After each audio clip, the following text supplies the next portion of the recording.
एक ऐसी कहानी है जिसमें पति और पत्नी एक दूसरे को बहुत प्यार करते हैं।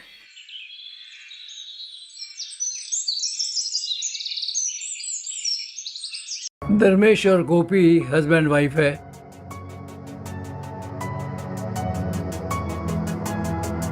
हस्बैंड धर्मेश गोपी की बहुत ख्याल रखता है, जल्दी उठता है, खुद चाय बनाता है और उसको चाय दे के उठाता है।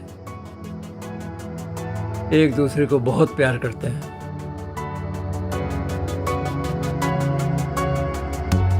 उठिए मैडम, चाय पी लीजिए।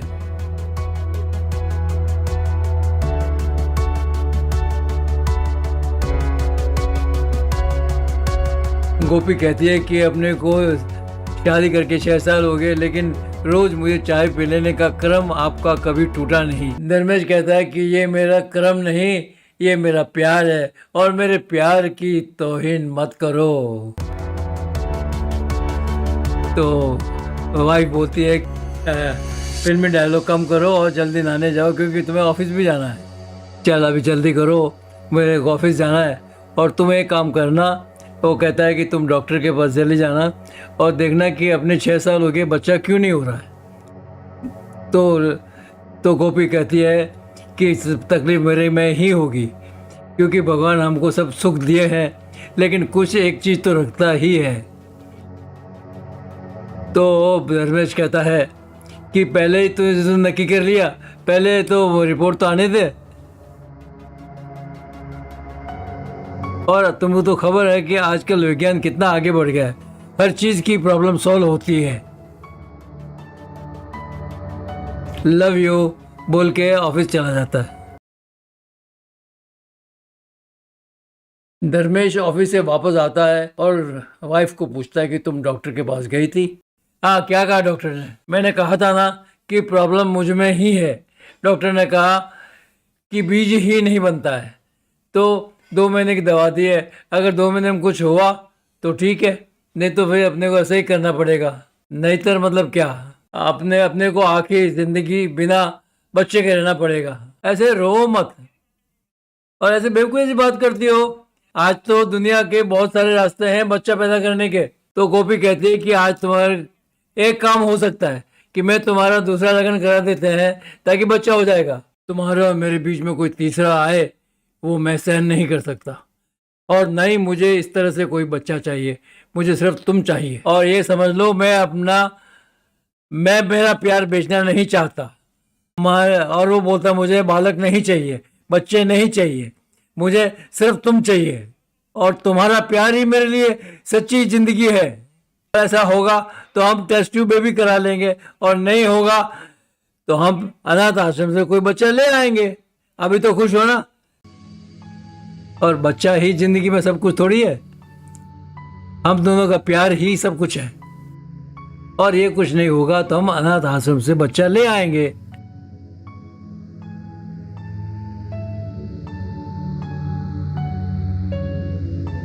वही सुबह चाय बनाता है, चाय पिलाता है और चाय बना के गोपी को उठाता है।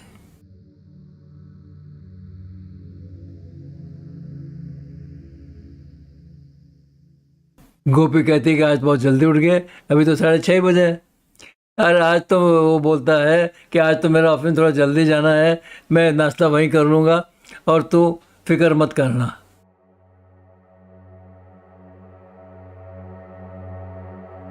नाश्ता मैं बाहर ही कर लूँगा।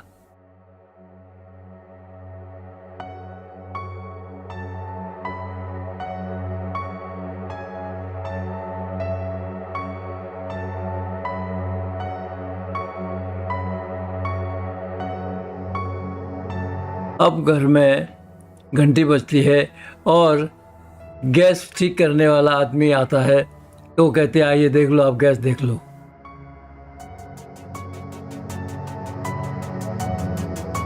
वो गैस चेक करता है और चेक करते करते गोपी की तरफ इशारा करके देखता है कि ये तो अकेली है, घर में कोई है नहीं, तो इसका एडवांटेज लेना चाहिए।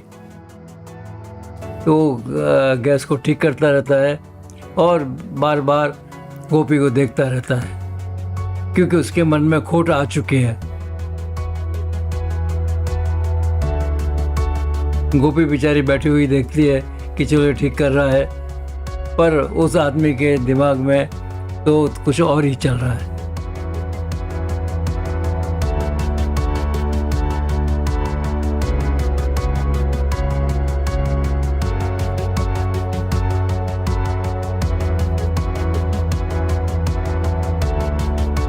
और वो मौका पाकर गोपी को पकड़ लेता है और रूम में ले जाके बंद करता है और उसके साथ में वो रेप करता है और रेप करके बाहर निकल के अपना सामान लेके भाग जाता है।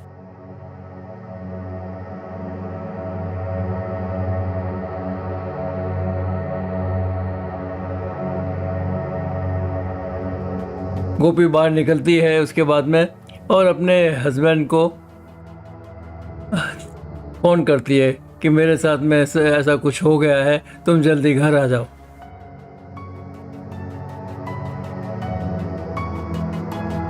वो बहुत परेशान है बेचारी, हस्बैंड को बुलाती है।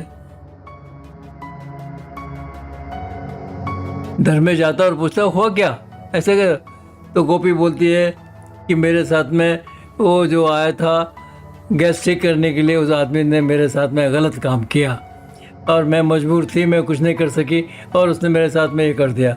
चलो अपन पुलिस स्टेशन चलते हैं और उसकी कंप्लेंट करते हैं।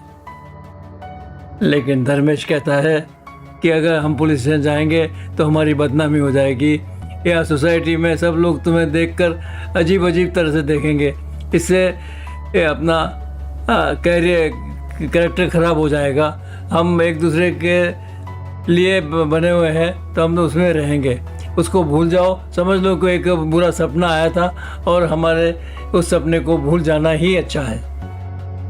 और उसमें बदनामी अलग होगी, अपनी पुलिस में जाएंगे तो बदनामी बहुत होगी, इसलिए पुलिस में नहीं जाते हैं। गोपी कहती है अगर अपन उनके साथ में ऐसा कुछ नहीं करेंगे तो इनकी हिम्मत बढ़ जाएगी, वो किसी और के साथ भी यही काम करेंगे। तो धर्मेश समझाता है कि वो तो ठीक है, तुम सही कहती हो, लेकिन अपन अपनी बदनामी का ध्यान रखना हमको ज़्यादा ज़रूरी है, इसलिए पुलिस स्टेशन नहीं जाना चाहिए।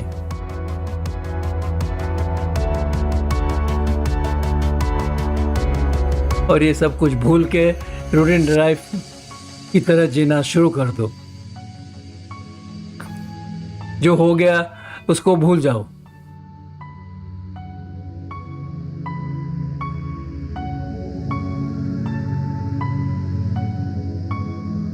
अभी इसके बाद गोपी बहुत परेशान रहती है कि मेरे साथ ऐसा क्यों हुआ।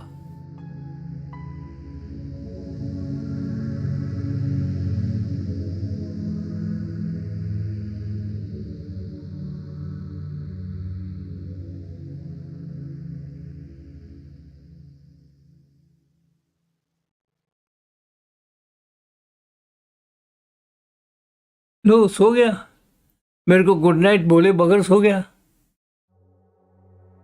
कोई बात नहीं, क्या थका हुआ होगा, ऐसा कभी होता तो नहीं था। वो उठ के बोलता देखो लाइट बंद करो, लाइट चालू रहती है तो मैं सो नहीं सकता, जाके लाइट बंद करो। वो लाइट बंद करती है और सो जाती है।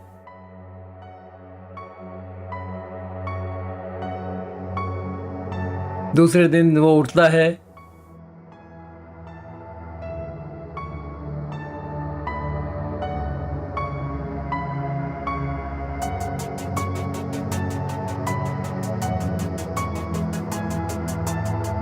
खुद चाय बनाता है, पीता है और ऑफिस के लिए निकल जाता है। गोपी सोती ही रह जाती है और सब रेडी वेडी हो के ऑफिस के लिए निकल जाता है और गोपी को कुछ कहता भी नहीं है।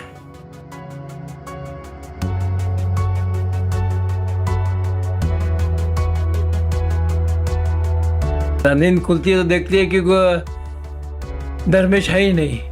अरे यार ये कैसे हुआ, रोज तो मुझे चाय पिला के जाता है, आज भी कुछ बोले बगैर ही चला गया।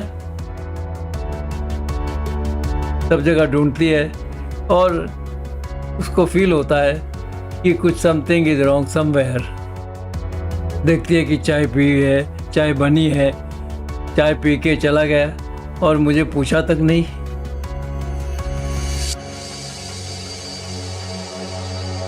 गोपी धर्मेश को फोन लगाती है।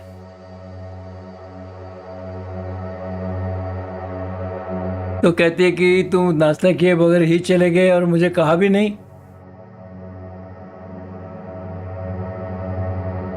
धर्मेश कहता है कि तुम 8-8 बजे तक उठते नहीं हो तो पति को बगैर नाश्ता किए ही जाना पड़ता है, उसके लिए जल्दी उठना पड़ता है। तो वो कहती है ये बात तुम मुझे प्रेम से भी तो समझा सकता था। और इतना बोलकर धर्मेश फोन काट देता है। तो गोपी को और ज्यादा खराब लगता है। उसके बाद गोपी जल्दी उठना शुरू करती है, उठ के उसको चाय पिलाती है, उठाती है और चाय पिलाती है।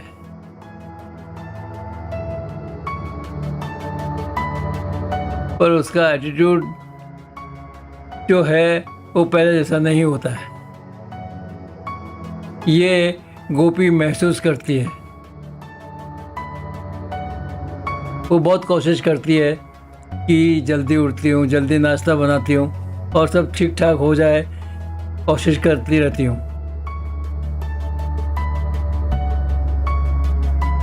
वो फिर धर्मेश को फ़ोन करती है और धर्मेश फ़ोन को काट देता है। फिर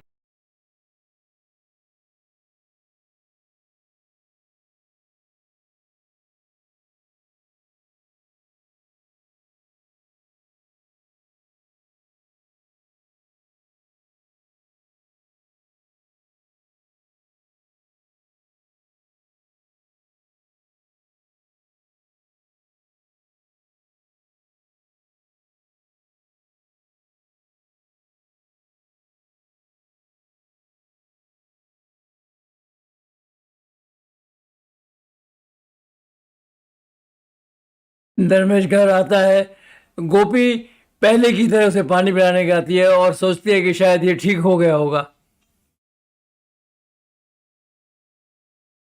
लेकिन धर्मेश अपने उसी कड़क आवाज में बोलता है, क्या देख रही हो तुम मुझे? गोपी धर्मेश को कहती है, तुमको ऐसा नहीं लगता कि अपने बीच में कोई आ गया है?